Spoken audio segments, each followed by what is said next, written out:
पहुंचा और बादशाह अकबर से बोला, अरे वाह, आज राजा बीरबल के बिना इतनी रौनक छाई हुई है। उसे देख राजा अकबर चौंक गए और पूछा, आपकी तारीफ, और तुम बिना इजाजत के हमारे दरबार में कैसे आए? ये क्या महाराज, हमने तो हमारे आने का समाचार पहले ही दे दिया था। हम पड़ोसी राज्य के मुख्यमंत्री मनमुखिया से। सिर्फ पड़ोसी राज्य नहीं, हमारा दुश्मन राज्य का। हमने सुना है आपके राजा हमको शांति चाहते हैं, इसीलिए हमने आपको आने की अनुमति दी। कहो, क्या संदेश है तुम्हारा? जी बिल्कुल, सॉरी शांति का प्रस्ताव। सॉरी बेटा, पर हमारे राजा की ये सुन दरबार के बाकी मंत्री क्रोधित और आपस में फुसफुसाने लगे। कहो,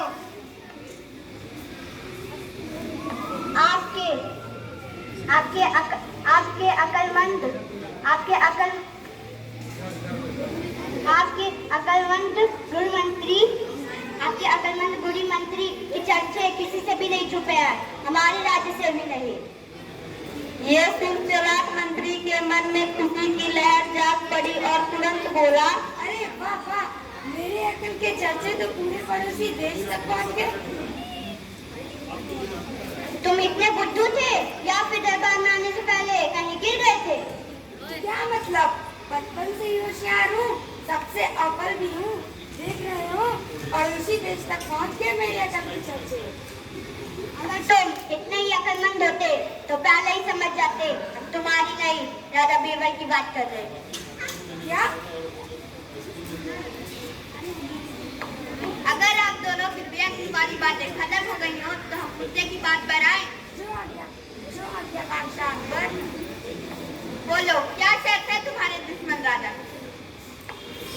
जी बिल्कुल, आपके बीरबल के अकलमंदी के चर्चे दूर दूर तक उड़ रहे हैं। बस फिर उड़ते उड़ते ये खबर हमारे राजा पहुंची और हमारे राजा का मानना है कि हमारे दरबारी में सबसे मुख्य दरबारी खासकर कि मैं सबसे ज्यादा बुद्धिमान हूँ।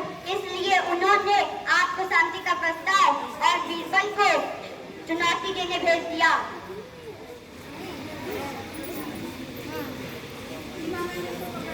अब शर्त बताओ। अकबर ये सुन के काफी सोच विचार में पड़ गए और वे जानते थे कि जंग से माल का बड़ा नुकसान होता है। वैसे भी पड़ोसी राज्य काफी ताकतवर था, उनसे जंग मोल न लेने की ही सबसे बड़ी अकलमंदी होगी।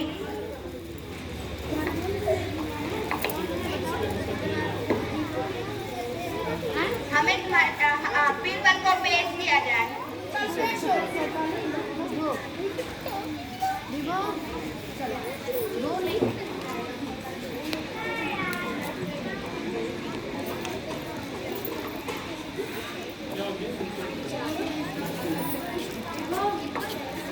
वहाँ पहुँचते ही बीरबल ने देखा वहाँ का माहौल काफी गरमाया हुआ था और कोई अनजान व्यक्ति वहाँ खड़ा है। वह आदर से बादशाह अकबर पूछते हैं,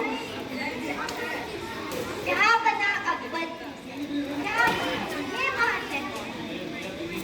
बादशाह अकबर बीरबल को सारी बात समझा देते हैं, जिससे बीरबल पसीना पसीना हो जाते हैं। आखिरकार ये राज्य के भविष्य का सवाल था, जिसकी तबाही या खुशहाली बीरबल की बुद्धि पर निर्भर थी।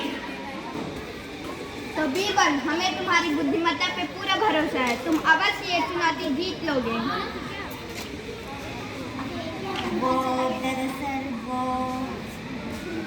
बादशाह अकबर, मुझे नहीं लगता बीरबल इस चुनौती के लायक है।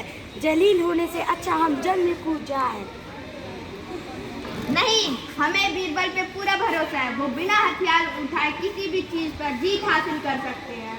बादशाह का इतना भरोसा देख बीरबल की आंखें नम हो गई और उन्होंने उस चुनौती को स्वीकार कर लिया। क्या सवाल? पहले तो आप ये बात बताइए कि आपको एक कठिन सवाल का जवाब देना है या 100 आसान सवालों के जवाब देना? मैं एक कठिन सवाल का जवाब देना चाहूँगा। ये कैसे बेवकूफ, ये कैसी बेवकूफ़ी है बीरबल, तुम तो हमारी नाक कटवा के ही मानोगे। वो दरअसल मैंने अपनी धर्म पत्नी को शाम को बाजार ले जाने का वादा किया है। 100 सवालों का जवाब देते देते तो रात हो जाएगी। उसके बाद 8 बजे चाहे 9 बजे मैं तो निश्चित ही नहीं बचूंगा। ये सुन हंस पड़े और दरबार का माहौल थोड़ा ठंडा हो गया। हाँ बहुत हो। तो बताओ पहले मुर्गिया या अंडा? जी मुर्गी पहले। वो कैसे? क्षमा चाहता हूँ पर चुनौती के हिसाब से आपने सिर्फ एक सवाल पूछने का वादा किया था, जिसका जवाब मैंने दे दिया। अब मैं आपके दूसरे सवाल का जवाब नहीं दे पाऊंगा। ये तेज तलवार जैसा जवाब सुन महामंत्री का सा सर से नीचे झुक गया और उसने बीरबल को गले लगा दिया।